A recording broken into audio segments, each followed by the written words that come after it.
Primary circuit complete हुआ, लेकिन केम shaft तो चल रही है। केम शाफ्ट चल रही है तो ये डिस्ट्रीब्यूटर की शाफ्ट भी चल रही है। इस डिस्ट्रीब्यूटर की शाफ्ट में जितने इंजन सिलेंडर हैं उतनी ही केमें बनी हुई हैं। ये 1 2 3 और ये 4 सिलेंडर हैं तो 4 केमें बनेंगी। यदि 3 सिलेंडर है तो उसमें 3 केमें बनेंगी।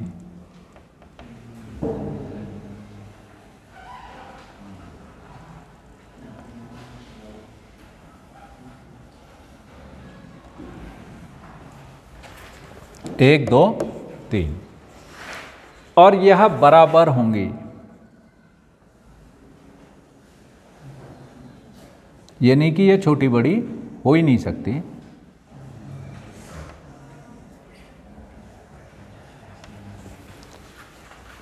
यही केम, ये ब्लू कलर का दिख रहा है इसके अंदर, ये ब्लू कलर का ये क्या है? ये सीवी पॉइंट की हील कहते हैं इसको। ये जो ब्लू दिखाई दे रहा है ये कांटेक्ट ब्रेकर पॉइंट की हील है, हील। जब ये केम इस हील को दबाती है तो मैं जब दबा रहा हूं तो इसके अंदर एक पॉइंट खुल गया। जब ये केम इस हील को दबाती है तो ये पॉइंट खुल जाता है। खुल जाने से इस कॉइल को मिलने वाला करंट अब ब्रेक हो जाता है। प्राइमरी सर्किट में जब करंट प्राइमरी कॉइल में बन रहा है और मैग्नेटिक कोर के अंदर एक मैग्नेटिक एक मैग्नेटिक फील्ड जनरेट हो रहा है, तो वो मैग्नेटिक फ्लक्स जो इसके अंदर जमा हुआ था, जो मैग्नेटिक फील्ड बना था, अब इसको करंट बंद हो गई तो वह मैग्नेटिक फील्ड कोलैप्स हो जाता है, ढह जाता है। और जब वो ढहता है तो ये सेकेंडरी वाइंडिंग में एक बहुत ही हाई टेंशन ईएमएफ इंड्यूस कर देता है, जो सेल्फ इंडक्शन के कारण इसके अंदर मैग्नेटिक फील्ड बना था उसके ढहने से सेकेंडरी वाइंडिंग में एक हाई टेंशन ईएमएफ इंड्यूस हो जाता है, जो इस हाई टेंशन लीड की मदद से, यह हाई टेंशन लीड इसके ऊपर ऐसे लगी रहती है।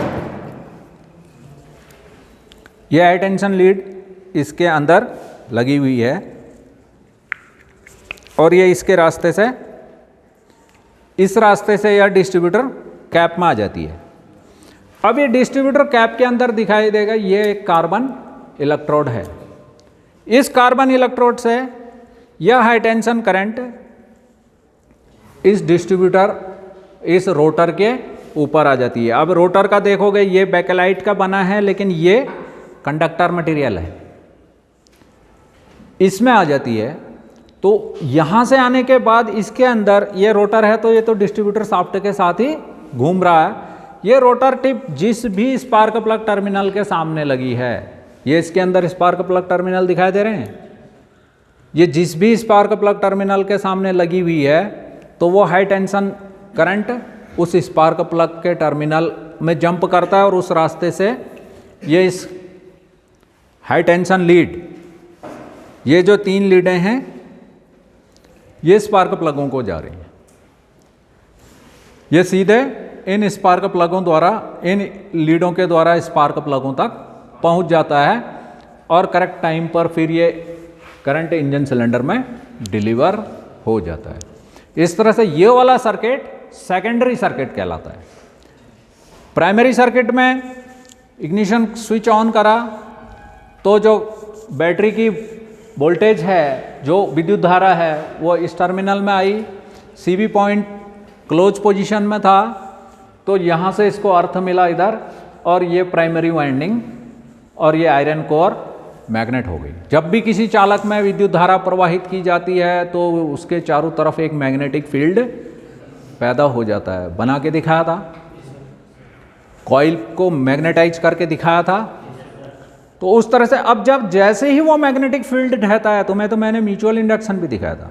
म्यूचुअल इंडक्शन क्या है? जब 2 कॉइलें पास पास रखी होती हैं, उसमें से एक कॉइल को मैग्नेटाइज करते हैं और अचानक किसी स्विच की सहायता से हम उस मैग्नेटिक फील्ड को ढा देते हैं, यानी स्विच को ऑफ कर देते हैं, तो दूसरी वो जो भी मैग्नेटिक फील्ड के कारण वो दूसरी कॉइल में एक ईएमएफ पैदा हो जाता है, इलेक्ट्रोमोटिव फोर्स। इलेक्ट्रोमोटिव फोर्स क्या होता है? जो इलेक्ट्रॉनों को प्रवाहित कर देता है दूसरी कॉइल में। दिखाया था, रीडिंग भी आई थी कुछ ना कुछ मल्टीमीटर में। यदि हम उस पर एलईडी लगा देते तो वह जलती। तो इस तरह से यह हाई टेंशन स्पार्क प्लग जैसे ही पॉइंट खुलता है तो खुलने से प्राइमरी वाइंडिंग में बना हुआ मैग्नेटिक फील्ड ढह जाता है। जो भी आयरन कोर में, लैमिनेटेड आयरन कोर में मैग्नेटिक फील्ड बना था, जो फ्लक्स बना था, वह कोलैप्स होने के कारण सेकेंडरी वाइंडिंग में एक हाई टेंशन सर्ज पैदा कर देता वोल्टेज, और वह हाई टेंशन लीड के द्वारा डिस्ट्रीब्यूटर कैप में आती है। डिस्ट्रीब्यूटर कैप के कार्बन इलेक्ट्रोड से वह रोटर में चली गई। रोटर से वह एज पर फायरिंग ऑर्डर वो विभिन्न स्पार्क प्लगों को डिलीवर हो जाती है। पर जब आपने देखा होगा, जब भी अपने घर में स्विच ऑन करते हो या ऑफ करते हो तो उस समय एक आर्क पैदा होती है। दिन में तो दिखाई नहीं देगी, कभी शाम को जब आओगे और घर में लाइट बुझी हुई है और उसमें स्विच ऑन करोगे तो एक आर्क होती है। उस आर्क के कारण वही ये स्विच है, ये भी मैकेनिकल स्विच है। जब ये बंद होता है या खुलता है, दोनों टाइम पर इसके अंदर भी आर्किंग होती है। वह आर्किंग, उस आर्किंग के कारण इसका तापमान बहुत ज़्यादा बढ़ जाता है। तापमान बढ़ेगा तो इसके अंदर जो भी मटेरियल लगा हुआ है, क्योंकि ये बहुत हाई वोल्ट है, ये कितनी है 22,000 से 25,000 वोल्टेज, तो उसके कारण इसका मटेरियल गल जाता है और जिस कारण से यह चिपके भी रह जाते हैं, और जब आप उसे साफ करेंगे तो उसमें गड्ढे हो जाते हैं। तो इसके साथ ड्रॉबैक ये था कि हर 5,000, 7,000, 8,000 किलोमीटर पे इसकी सर्विसिंग करानी जरूरी थी। तब इंजन ऑयल भी 5,000 किलोमीटर में बदले जाते थे, तो 5,000 किलोमीटर में स्पार्क प्लग की भी सफाई हो जाती है और सीबी पॉइंट की भी साफ सूफ करके इसका गैप एडजस्ट करके इसे फिट कर दिया जाता था। परंतु जैसे जैसे इनोवेशन होते रहे और टेक्नोलॉजी डेवलप होती रही, इंजन ऑयल भी इस तरह से बनने लगे कि वो 10,000 किलोमीटर में चेंज होंगे। तो ऐसी परिस्थिति में मेंटेनेंस का खर्चा ज़्यादा हो रहा था, तब इसको रिप्लेस कर दिया गया। इसकी जगह अब इलेक्ट्रॉनिक डिस्ट्रीब्यूटर यूज हुए, परंतु पुरानी गाड़ियों में तो ये हैं। यह आर्किंग को बचाने के लिए इसमें एक ये कैपेसिटर या कंडेंसर लगा हुआ है, जो कि उस हाई वोल्टेज सर्च को, या जब भी कांटेक्ट हो रहा है और छूट रहा है, उस दौरान जो भी किक बैक करंट है उसको यह एब्जॉर्ब कर लेता है और धीरे धीरे उसे रिलीज कर देता है। इस तरह से पॉइंट पर होने वाली आर्किंग को रोकने के लिए इसके साथ एक कंडेंसर लगाना बहुत ज़रूरी होता है। और ज़रूरी आइटम है, इस सीवी पॉइंट के बीच में एक निर्धारित गैप होता है, जो कि मारुति सुजुकी के लिए है 0.35 mm। ठीक है, उसको एडजस्ट करने के लिए फ्लाईव्हील पे मार्क बने हुए हैं। टी बना है 10 डिग्री का, बना है 20 डिग्री का बना हुआ। तो जब टी पे आएगा तो उस समय नंबर 1 सिलेंडर टीडीसी पर होगा, टॉप पर होगा, टॉप डेड सेंटर पर। यदि इंजन को वापस घुमाओगे एंटी क्लॉकवाइज तो वो 10 डिग्री का मार्क दिखाई देगा। तो वो 10 डिग्री के मार्क को हाउसिंग के साथ बने हुए मार्क के साथ मिला लेना है, और उस समय CV point just ready to open हालत में होने चाहिए, मतलब सीवी पॉइंट खुलने ही वाला होना चाहिए उस समय। और इसके साथ एक ये स्क्रू दिखाई दे रहा है, स्क्रू, इसे लूज करके तब इसका गैप एडजस्ट किया जाता है। वो कितना होना चाहिए? एज पर मैन्युफैक्चरर होना चाहिए, वो जितना मैन्युफैक्चरर ने दिया है। यदि आपके पास दूसरी गाड़ी है तो उसका 0.35 रख के काम नहीं चलेगा। ठीक है, तो इस तरह से ये पूरा कन्वेंशनल इग्निशन सिस्टम काम करता है। किसी को कोई शक? रोटर को, ये जो डिस्ट्रीब्यूटर कैप है यह बहुत ही इंपॉर्टेंट चीज़ है और ये बैकेलाइट की बनी हुई है। काम करते समय यह हाथ से नीचे नहीं गिरनी चाहिए। यदि इसमें ज़रा सा भी क्रैक वगैरह आ जाएगा, फटीक आ जाएगी, इंटरनली तुम्हें बाहर से दिखाई नहीं दे रहा है, पर हाई वोल्टेज करंट यहाँ से लीक होना शुरू कर देगा। इन काम करते समय इन लीडों को अच्छी तरह से देखना है। ये यहाँ से करंट लीकेज की भी प्रॉब्लम हो जाती है। इन टर्मिनल्स को बिल्कुल अच्छी तरह से बैठाना है स्पार्क प्लग के अंदर, इस वजह से भी करंट लीक होगी। पर यह डिस्ट्रीब्यूटर का काम क्या है? क्या काम है इसका? करेक्ट टाइम पर और करेक्ट फायरिंग ऑर्डर के अनुसार प्रत्येक इंजन सिलेंडर को करंट की सप्लाई करना, डिस्ट्रीब्यूट करना। डिस्ट्रीब्यूटर का काम क्या है? बांटना। प्रत्येक इंजन सिलेंडर को करेक्ट टाइम पर और करेक्ट फायरिंग ऑर्डर के अनुसार हाई टेंशन करंट को स्पार्क प्लग तक डिस्ट्रीब्यूट करना। तो ये सब कैसे करता है? ये जो डिस्ट्रीब्यूटर शाफ्ट है इसमें ये केमें बनी है। केम बनी हुई है सिर्फ स्विच को खोलने के लिए। केम क्या काम कर रही है? स्विच को खोल रही है। और जब ये केमें नहीं आई हैं तो इस एरिया तक ये पॉइंट बंद है। जब पॉइंट बंद है तो यह पीरियड कहलाता है मेक।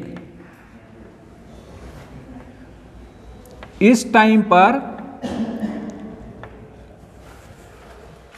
पॉइंट बंद है तो प्राइमरी कॉइल को करंट मिल रहा है और वो मैग्नेटिक कोर में, जो ये आयरन कोर हैं, इसके अंदर एक मैग्नेटिक फील्ड जनरेट हो रहा है। जब ये केम हील को टच करेगी और पॉइंट को खोल देगी तो वह मैग्नेटिक फील्ड के कोलैप्स होने के कारण सेकेंडरी वाइंडिंग में एक हाई वोल्टेज सर्ज पैदा होगी, एक ईएमएफ इंड्यूस हो जाता है। तो इसको डिग्री में दिखाया जाता है। डिग्री में क्यों दिखाया जाता है? क्योंकि क्रैंक शाफ्ट भी रोटेशन कर रही है। क्रैंक शाफ्ट जिस भी स्पीड से चल रही है उसके हाफ स्पीड में केम शाफ्ट चल रही है, तब इसे डिग्री में दिखाया जाता है। ये 4 सिलेंडर इंजनों में ये ड्वेल एंगल है। क्या है? Dwell angle. ड्वेल एंगल वह एंगल है क्रैंक का या केम शाफ्ट का कि जब ये पॉइंट बंद रहते हैं। ये 4 सिलेंडर इंजनों में 48 डिग्री से 52 डिग्री होता है। 48 डिग्री से 52 डिग्री होता है। और 6 सिलेंडर इंजनों में यह 36 टू 46, 4 सिलेंडर। और 6 सिलेंडर इंजनों में यह होता है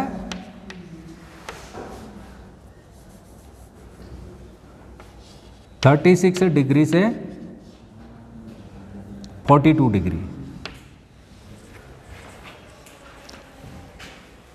प्राइमरी वाइंडिंग में है मोटे तारों की 2500 लपेटें। यदि इनका रेशियो 100 का हो तो इसमें यदि 250 वोल्ट है और इनका रेशियो 100 है तो जो प्राप्त सेकेंडरी वाइंडिंग में प्राप्त वोल्टेज होगी वो होगी 25,000 वोल्ट। इसीलिए ये 250 टर्न है और उसमें 25,000 टर्न है। रेशियो कितना हो गया? 100 का 100 गुना ज़्यादा टर्न तो हैं उसमें।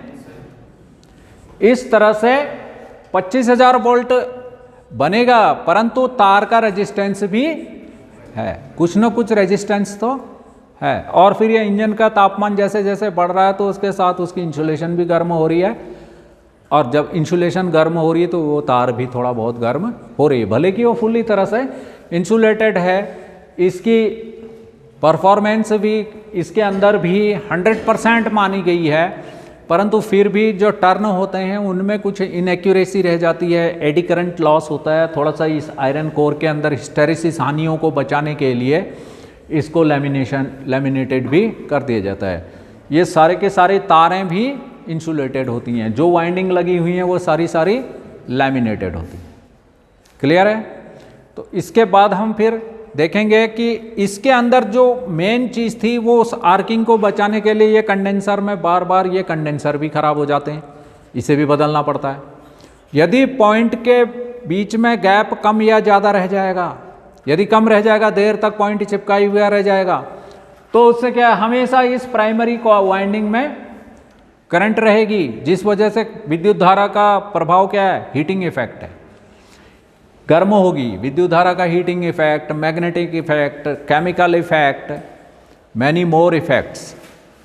ठीक है, तो ये गर्म होगी। जैसे जैसे गर्म होता है चालक तो उसका रेजिस्टेंस बढ़ जाता है, फिर पॉइंट खुलेगा ही नहीं। जब पॉइंट खुलेगा ही नहीं तो स्पार्क होगा ही नहीं। इंजन सिलेंडर के अंदर आया हुआ एयर फ्यूल मिक्सचर बिना जले ही एग्जॉस्ट स्ट्रोक में बाहर निकल जाएगा, जिससे काफ़ी ज़्यादा पॉल्यूशन होगा। इंजन मिस फायर करेगा, मिसिंग करेगा, उसकी पुलिंग पावर वीक हो जाएगी और फ्यूल की खपत ज़्यादा हो जाएगी और पर्यावरण भी प्रदूषित होगा। इन सब परेशानियों से दूर होने के लिए जो नेक्स्ट जनरेशन में ट्रांजिस्टराइज्ड इग्निशन सिस्टम शुरू हुआ, क्योंकि इलेक्ट्रॉनिक्स के जो विकास है वो 1972 के बाद हुआ, जब यह सेमीकंडक्टर का एक विशेष गुण समझ में आया कि यदि सेमीकंडक्टर मटेरियल क्या होते हैं जो आमतौर पर उदासीन होते हैं, यानी कि उनके आउटर ऑर्बिट में, उनके परमाणु की सबसे बाहरी कक्षा में सिर्फ 4 इलेक्ट्रॉन होते हैं। पर इलेक्ट्रॉनिक थ्योरी के अनुसार किसी भी पदार्थ के बाहरी कक्षा में, सबसे बाहरी कक्षा में 8 इलेक्ट्रॉन हो सकते हैं। जब वो 8 इलेक्ट्रॉन हैं तो वह न्यूट्रल है, 7 हैं तो वह 1 इलेक्ट्रॉन लेने की कोशिश करेगा, यदि 9 है तो वह 1 इलेक्ट्रॉन को बाहर निकालने की कोशिश करेगा। अब सेमीकंडक्टर मटेरियल में सबसे आउटर मोस्ट ऑर्बिट में सिर्फ 4 इलेक्ट्रॉन्स हैं।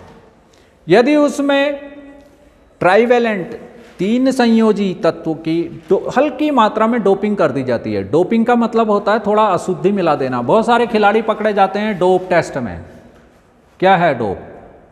डोप टेस्ट ये है कि आपने शक्तिवर्धक दवाइयाँ खाई हैं तो उसका पता चल जाता है जब टेस्ट करते हैं। ब्लड टेस्ट करेंगे तब पता चल जाएगा, यूरिन टेस्ट करेंगे तब भी पता चल जाएगा कि कोई शक्तिवर्धक दवाइयाँ इन्होंने यूज कर रखी हैं। तो वही डोपिंग यहाँ इलेक्ट्रॉनिक सेमीकंडक्टर मटेरियल में यदि 3 संयोजी तत्व मिला दिए जाते हैं बहुत कम मात्रा में, तो उसके आउटर ऑर्बिट में 4 + 3 कितने हो गए? 7। 1 की कमी हो गई, अब वो 1 लेने की कोशिश करेगा। इसी तरह से यदि उसमें 5 मिला दिए जाएंगे तो वहाँ कितने हो जाएंगे? 9।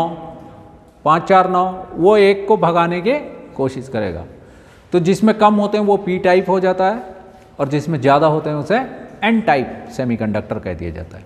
तो जब ये प्रयोग करने से पता चला तो उससे इलेक्ट्रॉनिक्स, कंप्यूटर, सब पूरा इंफॉर्मेशन टेक्नोलॉजी सब जगह एक क्रांति आई और सेमीकंडक्टर के प्रयोग से पूरा परिदृश्य ही बदल गया। ठीक है, इस पर बात हम बाद में करेंगे। सो मैं